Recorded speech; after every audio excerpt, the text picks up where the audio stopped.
but proud people of the Empire State. From the financial and entertainment epicenter of New York City to the sleeping and empty small cities and towns of upstate, which once bustled with manufacturing, mining, and farming. We all know from inspiration, history, and nature, we deserve a return to the success and growth of generations past, a birthright being squandered by corruption in Albany, and the depredations of an insecure, scheming mountebank posing as governor, who loathes both us and himself. As liberty beckoned to enslaved peoples behind the Iron Curtain via American broadcasts after World War II, we now say, believe, rise, and join us. Welcome to Radio Free New York. All right, welcome everyone to Radio Free New York. I'm Kevin Wilson, your host for the day. Thank you everyone for listening. We are here live on WYSL from noon to 1. And of course, shout out to everyone who's going to be hearing the rebroadcast of this on WACK out in Newark and WENY, The Patriot, down in the southern tier. Thank you, everyone, for listening, and thank you, everyone, for listening online as well. We'd love your participation in this conversation today. We have a guest. John Calia is a local writer and author of the book, The Reluctant CEO, Succeeding Without Losing Your Soul. John, welcome. Thank you very much, Kevin. Nice to be here.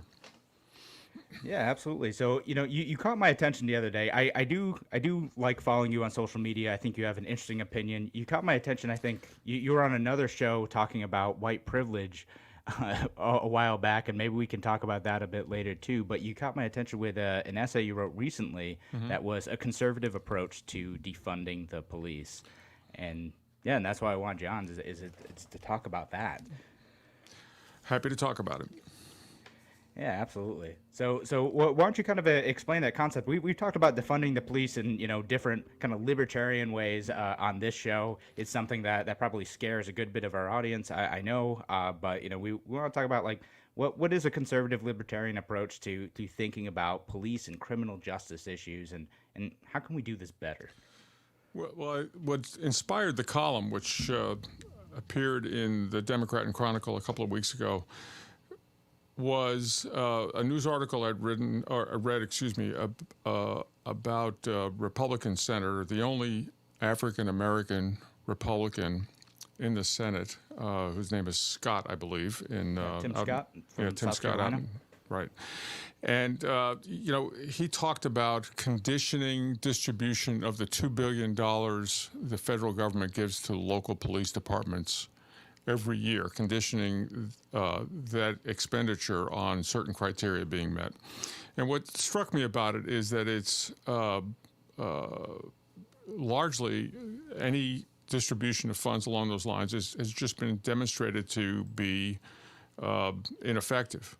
It doesn't matter whether it's police or schools or any other topic. You cannot make a program at a federal level that applies at a local level in a one-size-fits-all manner.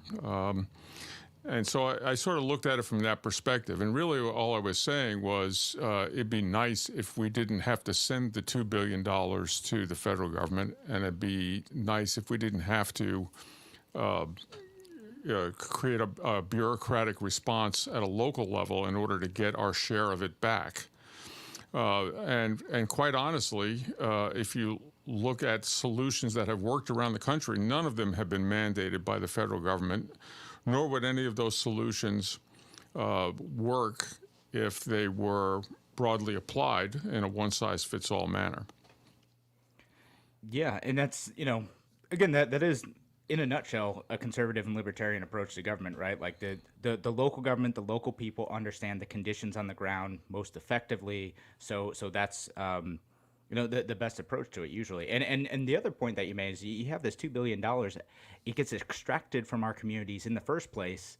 It tends to stick to bureaucrats and politicians down in Washington, D.C., and a little bit of that comes back. That's how taxation often ends up working. If we keep that money in the community in the first place, isn't that a better option? Well, I think you could take that statement, Kevin, and apply it across the board to an awful lot of programs. I mean, if you look at it at every level, it seems to affect us. And I live in the village of Fairport. I actually noticed an example of this in the village of Fairport. Let me sort of take you down from federal to local for a second. If you think about what the state government does, New York State is either 49th or 50th in tax burden every year, according to the Empire Center. If you look at what they've done for economic development, they typically spend about $10 billion a year in economic development funds. And once again, create criteria for our community to get our share of that $10 billion back. So you have some panel of experts or angels somewhere who don't have an agenda that's aligned with our local government or our local communities. You have this panel of experts deciding who should get what portion of that $10 billion and for what purpose. If you take it down to the local level, this is really interesting. At the last election, our longtime Republican mayor was replaced by a young Democrat. And we now have a program of economic development in the village of Fairport, which is remarkable when you think about it, because I pay a couple of $1,000s a year in taxes to the village. And I would say largely that it is marshaled well. The services are great. The employees of the village are very responsive. But what struck me about it is that the economic development program is now, the whole concept is taken down to a local level. You can apply to get funds to pay for a portion of your home improvements from the village. So what we've done now is we have socialized the cost of home improvements in the village of Fairport.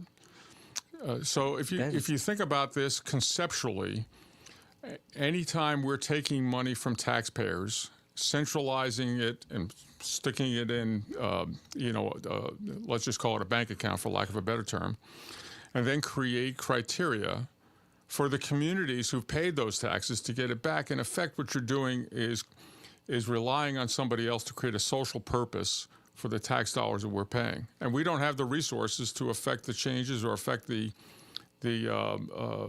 development that we may wish to have because all those dollars are going to Washington or Albany. Yeah, and in these situations too, I think it might be Henry Hazlitt who talks about like the seen and unseen, and he talks about how like when that money is extracted from a community, and even if it's reapplied back with like with noble intent, with like a housing program, right? Like it sounds nice to people, right? Like people like the thought of that, but like you don't think about like what opportunities are lost when that money is taken out of those folks' pockets in the first place, and what that could have been used for. To either improve their own homes on their own dime, or to support a small business, or to do anything else in the community. And we get in this situation where there's this mindset where the government has to be the arbiter of all social good and spending in the community, and I think that's a pretty dangerous and odd path to be heading down.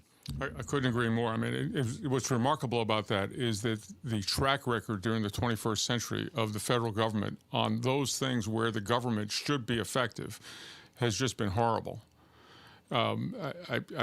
Conceptually, what I think is that a government that tries to be all things to all people fails at being very good at anything. And you can look at the track record going back to 9/11, which you can trace to a CIA failure. You can look at FEMA failing to respond appropriately to Hurricane Katrina.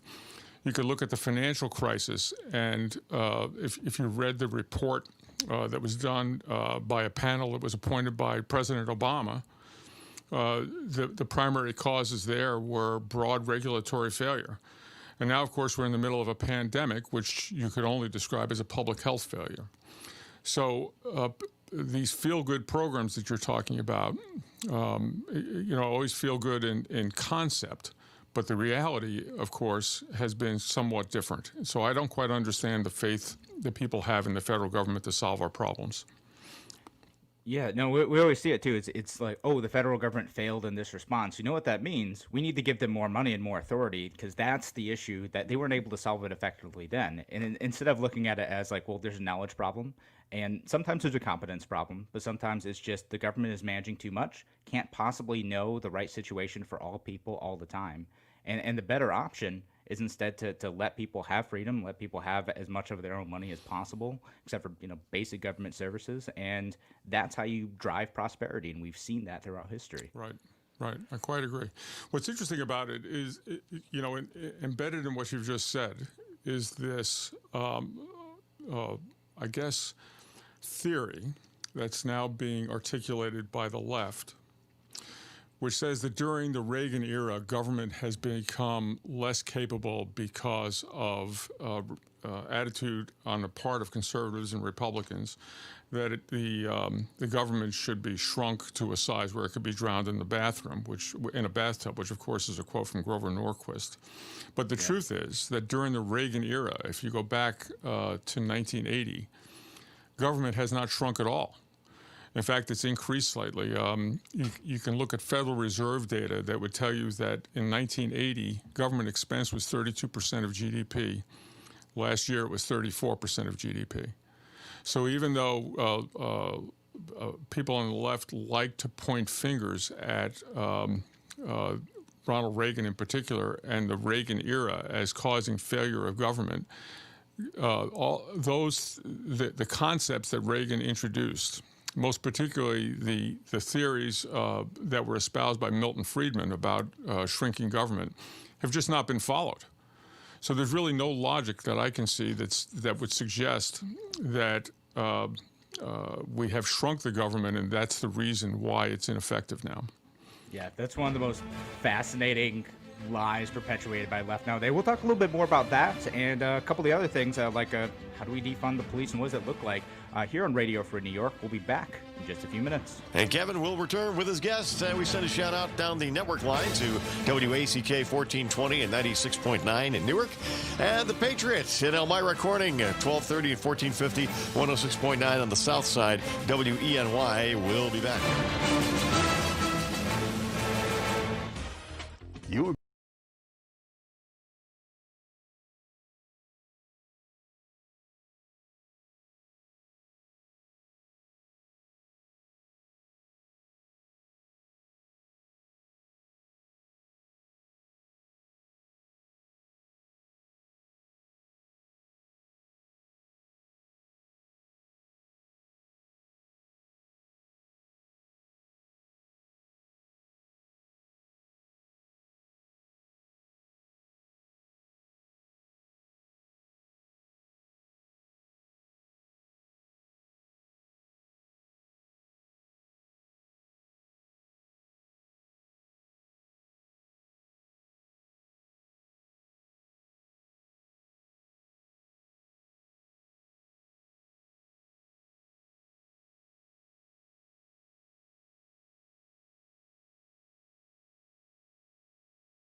of campaign promises or initiatives to try and convince people that somebody cares. As you put it earlier, right? It might feel good. That doesn't mean it's going to be effective. I mean, it occurs to me that when Bill Clinton was elected in 1992, one of the things that he did was he distributed federal funds across the country to hire 100,000 police officers. And this was his way of helping to overcome the perception that Democrats were soft on crime. Yeah. Sounds great when you first hear it, but then the reality, of course, is that money, it becomes something that that local communities rely upon. You can't live without it. In my piece in the Democrat and Chronicle, one of the things I mentioned in closing was that you could say, well, let's stop redistributing that $2 billion.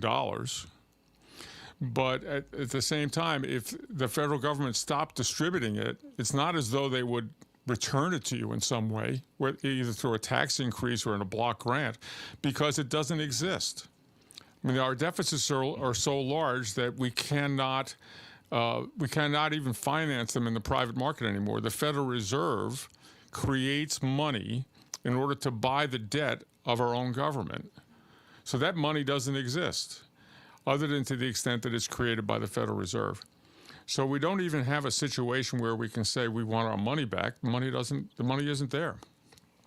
No. I mean, even if we cut like a significant percentage of our government, like we never dig our way out of this hole again, because we've been increasing the debt, we've been making up money, we've been just we're now what, $26 trillion? Is that right? I don't know. I lose track nowadays of what it is.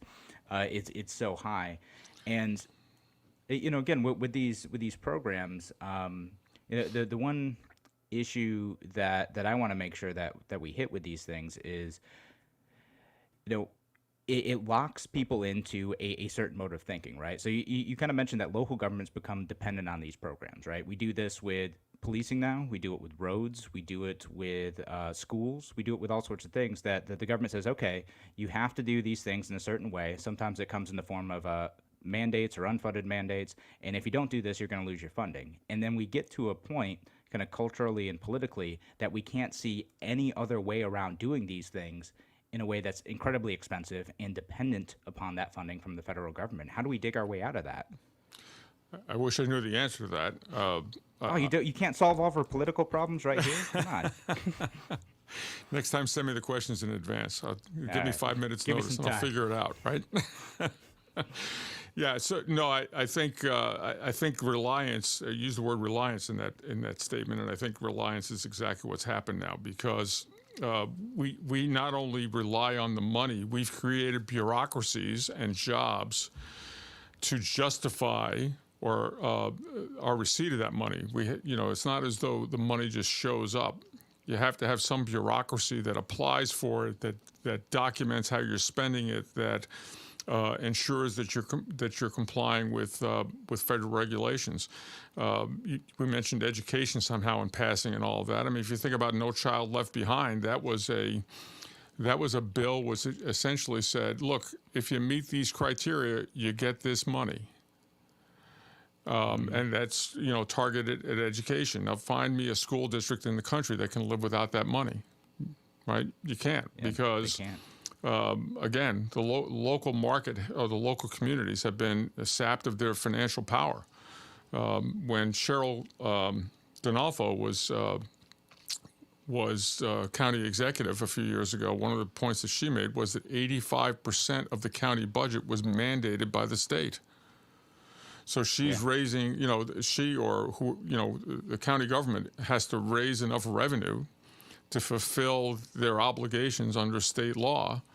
It doesn't even feel like a state income tax, but it is in fact a state income tax. We have, in our community in Monroe County, we have among the highest property tax rates in the country. Again, because we're being mandated to follow a certain program, in this case by Albany.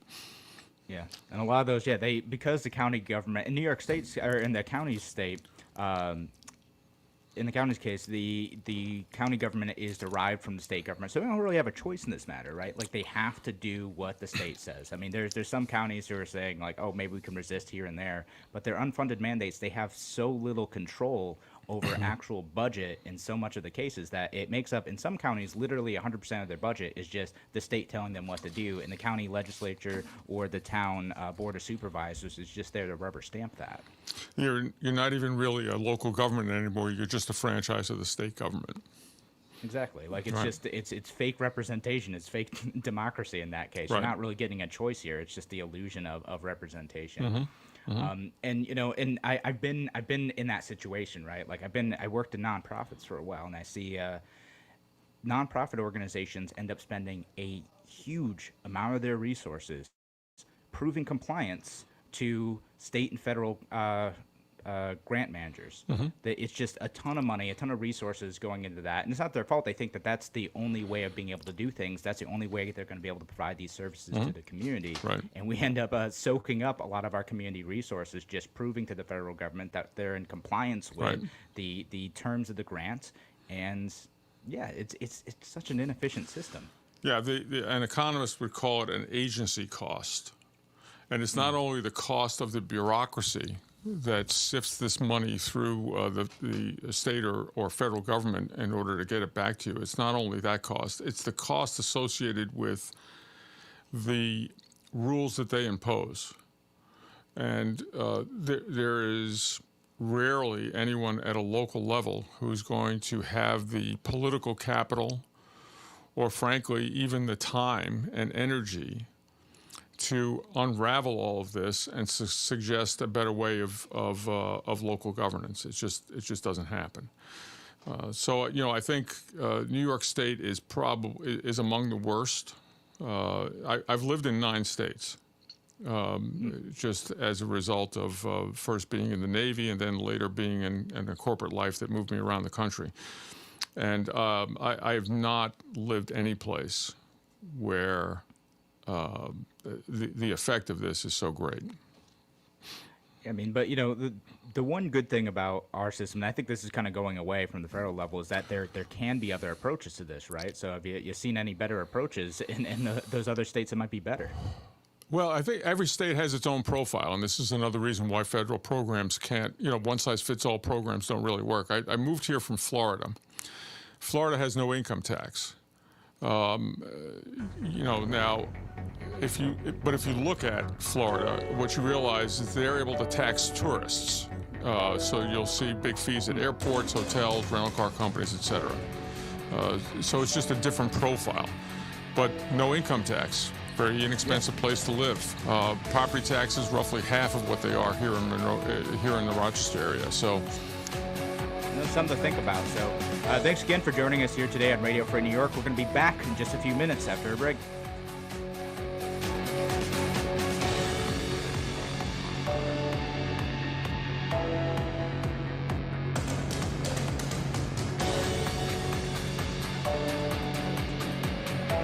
Now, more than twice the power. WYSL. More powerful FM 92.1, FM 95.5 West, and 1040 AM WYSL Avon Rochester. Here's the latest forecast from the News 10 NBC Weather Center for today. Definitely want to keep an eye to the sky, an eye on the radar. Strong to severe thunderstorms will try to develop into the afternoon hours. Warm and muggy today. Temps in the mid and upper 80s. Storms will end this evening, clearing overnight. We'll drop into the low 70s, kind of muggy out there. Friday, sun and clouds, a warm day in the 80s with a chance of thunder into the 90s Saturday. I'm Rich Cadelia, WYSL. Hi, Bob Savage here, hoping you're safe and well and that your business or business plans are persevering during the COVID shutdown. We at the WYSL stations have some good news for business owners and managers. As the virus abates, you want your business name, image, and message to be top of mind for consumers with pent-up demand. That's why we're offering free advertising. Actually, 2 months worth of free advertising. Also, free basic copywriting and creative as well. No hidden charges. We're doing this to help new businesses and businesses which were completely completely shut down by government order to get established and back on their feet. After those 2 months, once your cash flow and operations are stable, you're off and running, you're on an inexpensive paid schedule for a few months, but that's only after your free schedule. WISL accepts all major credit cards, and we have easy terms for qualified advertisers. Get ready for the great reopen. Get the word out about your business on the powerful, affordable voice of liberty, WISL, and get your free 2 months of advertising. Call 346-3000 today.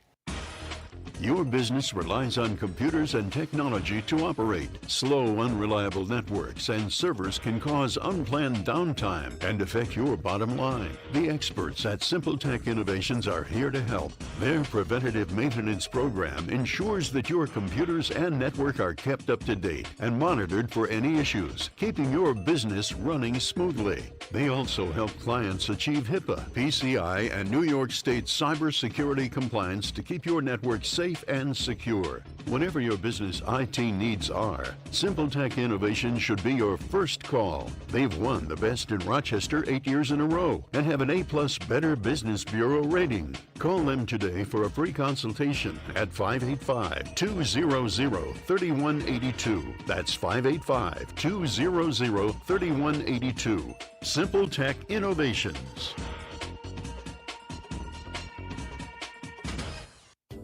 Medicare. Polano & Company makes it easy. If you are new to Medicare or reviewing your options, give Polano & Company a call. We're local and can help you make your best decision at no cost to you. Polano & Company is located at 15 Schoen Place on the Canal in Pittsford. Call us at 585-385-6010 or visit us at polanoco.com. Polano & Company, serving the greater Rochester area for more than 35 years. It is time. Genesee Community College is ready to help. Students of all ages, backgrounds, and futures. It's time to start learning, building skills and experiences. It is your time to succeed at GCC.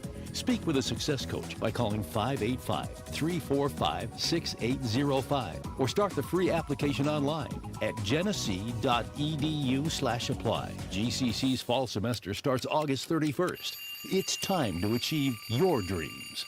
As the word tells us that all things are to be done decently and in order, we all have a desire to be more organized. Get Organized has been helping their clients effectively organize their living spaces with custom closets, pantries, garage storage systems, and more for over 30 years. Get Organized can be reached online at www.closetsrochester.com or by phone at 585-223-3646. Get Organized with closetsrochester.com today.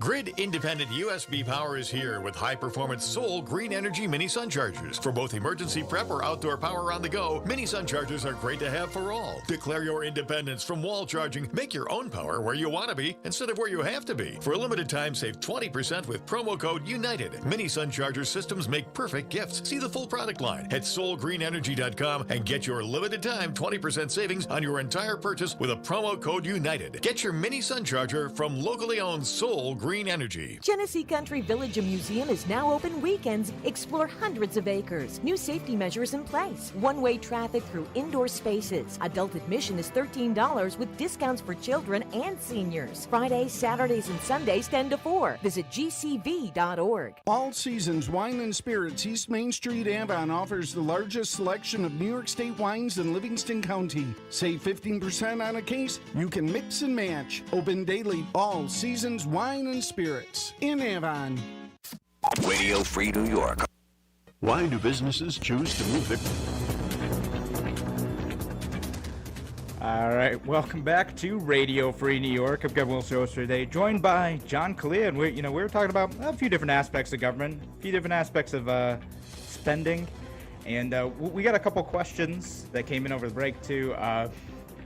One from our friend Garrett, well, two from our friend Garrett, and one he's asking about IDAs and economic development councils. I mean, I'd imagine your thoughts on that are probably pretty similar to some of the rest of the discussion that we had, or you think that's a good approach to growing businesses in. And I'm making the argument of folks who are pro IDA. It's the only way we can grow businesses in an economic climate like New York State. Well, the climate is the presumptive error. In other words, if we change the climate, then you wouldn't need to be distributing or redistributing funds, taxpayer funds, in order to do economic development. In effect, what you're doing is you're, again, creating criteria, in this case for business owners, to get funding from the state. So they're spending money, taxpayers' money, rather than the money that they should or would be spending otherwise. And that money is either their own or capital that they might raise from the private market. I mean, there's plenty of money in the investment community, whether it's private equity funds, venture capital funds, hedge funds, or even angel investor funds. There's plenty of money around, and there's plenty of money available through banks. But frankly, if you're going to put the effort into complying with a state program in order to get economic development funds, you're not necessarily creating the best business. You're creating the best opportunity to get funds from the taxpayers. So I think presumptively, the idea that we should be looking for economic development funds in this climate is something I have a problem with. We should change the climate. Yeah, I mean, that's a good point. But, again, the folks who are on the county level who say, well, we have no other choice in the matter. You know how it is with the state government. We're mandated to do everything anyway, so we might as well get ours while we can. I think there's... generally speaking, you'd have to say that people and organizations, particularly corporations, play the hand they've been dealt. The reason that we have regulatory capture at a federal level is because large industry players, through lobbying organizations, have said, well, we're going to be regulated, so we might as well figure out how to make the regulations as favorable to us as possible. So in effect, what you end up with now is, instead of a federal government that's being responsive to the citizens, it's being responsive to the industries that it's regulating. So you can call that into question at every level, in my view. Yeah. No, I mean, I think you could. It's just interesting to see, like, how do you operate on that individual corporate level and work within the system that you're given versus, like, how ought the system to be, and how do our political leaders change the discourse around economic development, taxation, and other economic factors to drive the economy, particularly in a situation now where everything's kind of been turned on its head anyway. Yeah, I think, well, it is upside down. I'm not sure that there's any way to reverse its course, to be honest. If you think about the Reagan era, if you will, as being this era of small government, and demonstratively it is no longer this, it was never the era of small government. In fact, there's been some growth in government during the so-called Reagan era. Then you have to wonder how we ever reverse course. Particularly with a progressive wave that's coming out of the left. I mean, it may be that we have a new president next year. It may be that president, who represents sort of a moderate view of liberal government, can hold the progressive wave at bay for some period of time. But it's coming. Yeah. I mean, it's coming. We have a big government wave from the Republican Party too, right? Like, Donald Trump is no small government conservative. He wants to spend a ton on infrastructure. He wants to spend a ton on the military. He wants to spend a ton on a lot of different things. And actually, I'm going to make sure that for those of you listening online, there's a great article you wrote earlier this year about what was it? It's that small government Republicans have never shrank government, and backed up by a ton of data and great stuff. So it's definitely worth a read if you haven't seen this one yet. Yeah, I think that was actually in my blog, and I think the title of it was "Your Choice: Democrat Ineffectiveness or Republican Hypocrisy." Yeah. And really, what you can see in some cases is that government grows not only in Democratic administrations, but especially when Republicans are running the government. And I think that's because they're addicted to it. They're addicted to the power that it gives them. The power of the purse gives them power to the power of influence, right?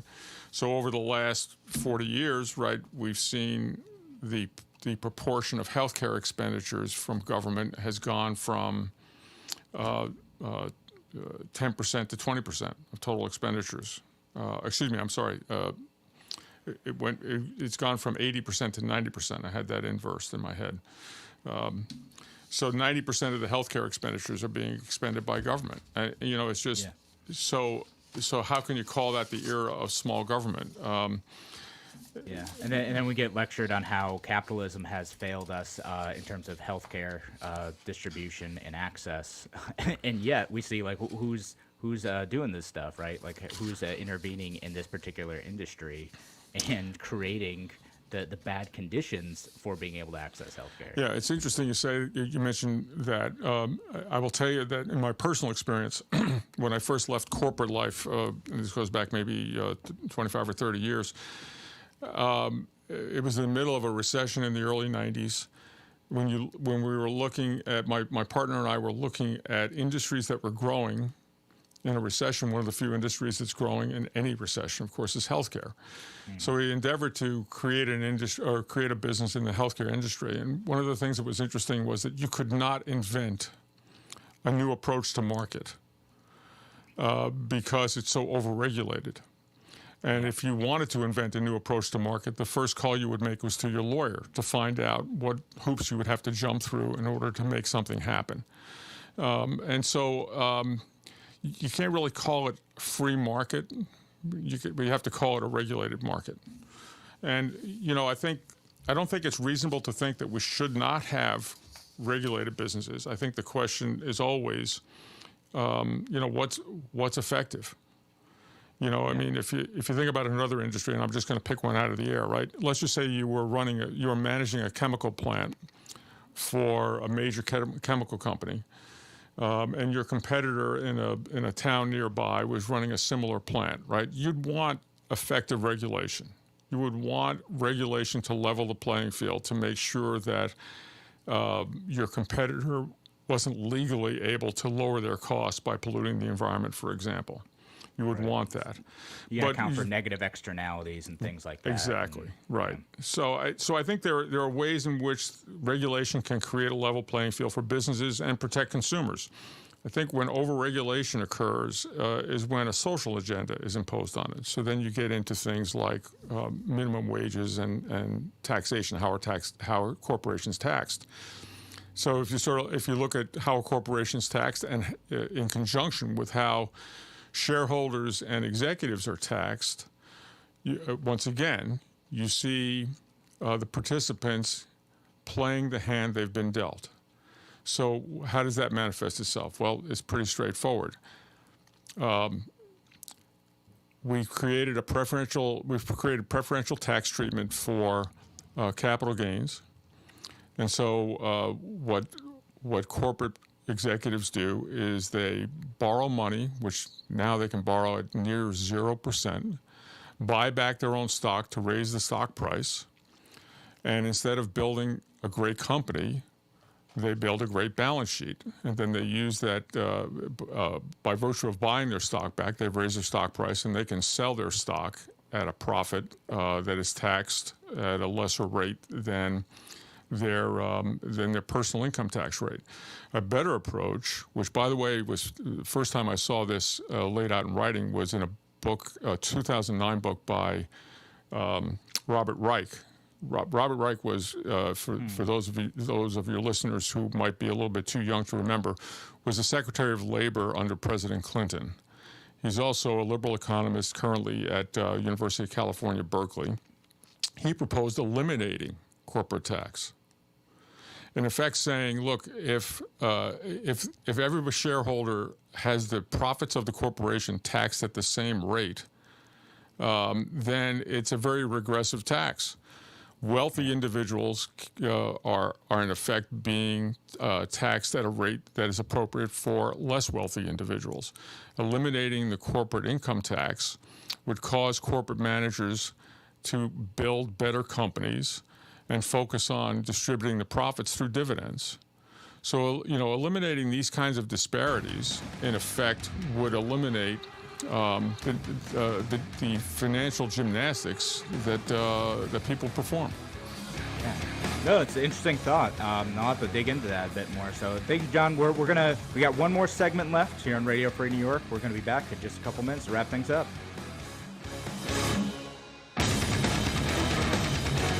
Why do businesses choose to move their website from Wix and Squarespace to SimpleTech Innovations? Maybe it's their excellent customer service or attention to detail. Maybe it's their ability to give a truly customized solution. Or perhaps they just like the fact that SimpleTech is a local small business that builds great relationships with its clients. Whatever the reason may be, you can rest assured knowing that the local team at SimpleTech has your best interest in mind when building or updating your website. They're hands-on and love helping customers achieve their goals. But don't take my word for it. They've won the best in Rochester 8 years in a row and have an A+ Better Business Bureau rating. If your website doesn't match your dreams or isn't achieving your goals, give the professionals at SimpleTech Innovations a call today for a consultation at 585-200-3182. That's 585-200-3182.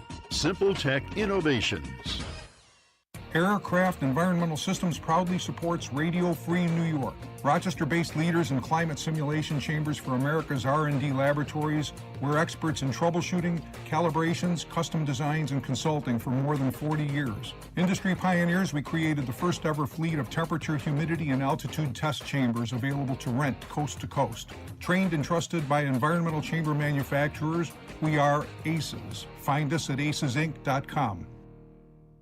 A reminder from Abate Monroe County. American bikers aim toward education. Distracted driving is dangerous, so pull over and eat. Don't try to read your mail and newspaper, and stay off your cell phone. Make a mental note to be more alert, making it a habit to expect the unexpected. Remember to look twice. Save a life. Train yourself to watch for motorcycles which are harder to see. Join Abate, and your family will be protected with a free $4,000 accident policy. Ride safe. Ride free. Ride often. Abate. If you ride with us. Google Abate Monroe County. Your business relies on computers and technology to operate. Slow, unreliable networks and servers can cause unplanned downtime and affect your bottom line. The experts at SimpleTech Innovations are here to help. Their preventative maintenance program ensures that your computers and network are kept up to date and monitored for any issues, keeping your business running smoothly. They also help clients achieve HIPAA, PCI, and New York State cybersecurity compliance to keep your network safe and secure. Whatever your business IT needs are, SimpleTech Innovations should be your first call. They've won the best in Rochester 8 years in a row and have an A+ Better Business Bureau rating. Call them today for a free consultation at 585-200-3182. That's 585-200-3182. SimpleTech Innovations. Radio Free New York. All right, welcome back to Radio Free New York. I'm Kevin Wilson, host today, joined by John Calia, who's a local writer and the author of the Reluctant CEO, Succeeding Without Losing Your Soul. And for those of you asking about online, I just posted a link on that, so it's up there. You guys can take a look.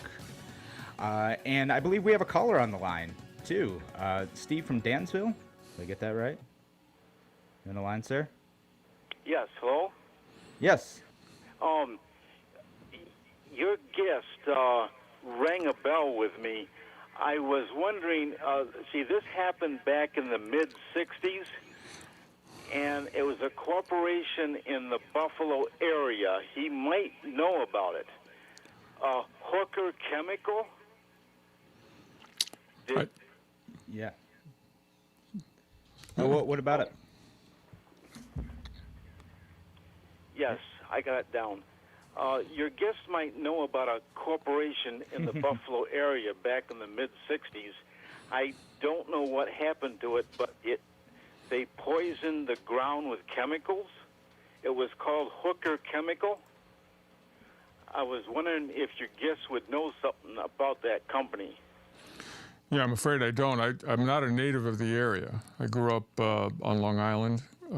Spent some time here in the 70s, where a time during which I met my wife, and after moving around the country, decided to move back here with her about 7 years ago. So Hooker Chemical was probably before my time. Was there something specific that caused you to think about Hooker Chemical, or perhaps a question about something that they may or may not have done?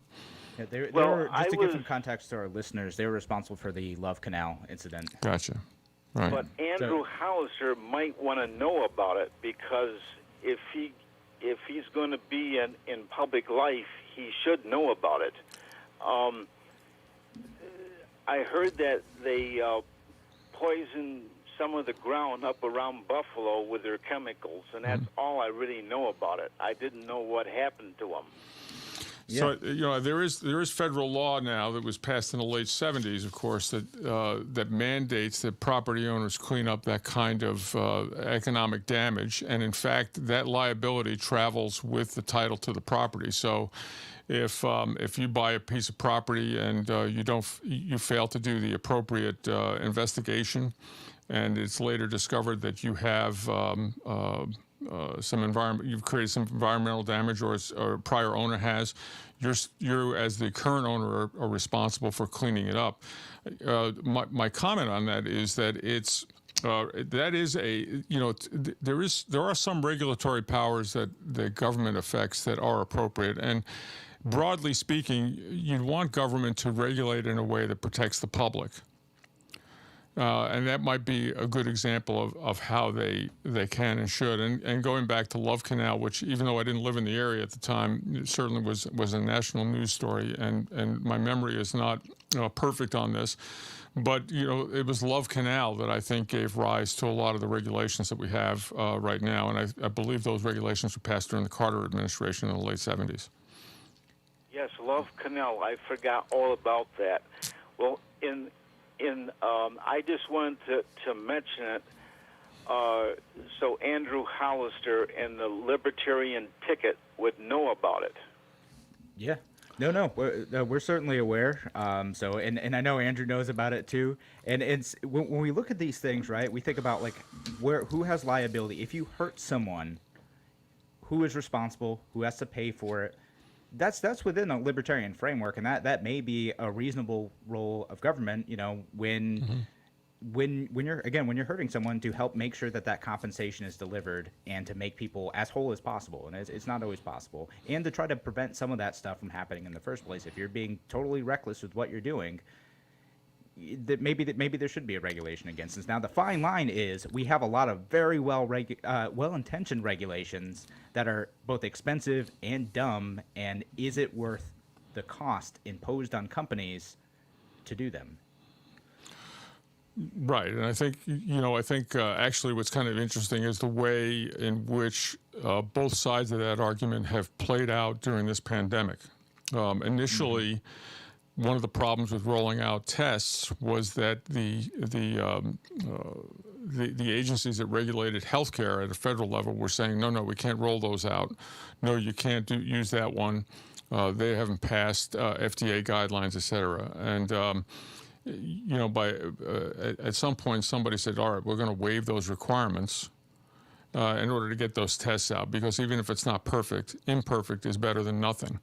But that's the kind of bureaucratic response we see from people who, frankly, have made their careers out of creating regulations that we all must follow and ensuring that we have compliance. In effect, what we've got out there is a bunch of highly educated people, right, who believe that they are omniscient and therefore worth every penny they're paid to spout nonsense in some cases.